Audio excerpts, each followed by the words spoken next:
জঙ্গলের এত ভিতরে চলে আসলাম, তাও কোনো গরু পশু পাখি কোনো কিছুর দেখা পেলাম না। জানি না আদেও কোনো গরুর দেখা পাবো নাকি।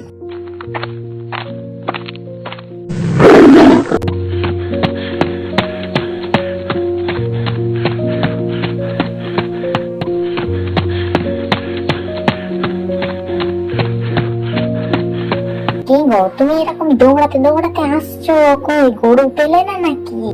আর গরু কোনো রকমে প্রাণ বাঁচিয়ে পালালাম। আমার কোনো গরুরও দরকার নেই, আর বড় লোক হওয়ারও দরকার নেই। বাঘে তাড়া দিয়েছিল, প্রাণ হাতে নিয়ে দৌড়ে পালিয়ে বেঁচে এলাম। ও মা, কি বলছো কি তুমি? বাঘের তাড়া খেয়ে তারপরে ফিরে আসলে? না গো, আমার আর দরকার নেই কোনো গরুর টরুর। ওই জন্যই সকলে বলে বেশি লোভ করা ভালো না। চলো, তুমি ঘরে চলো।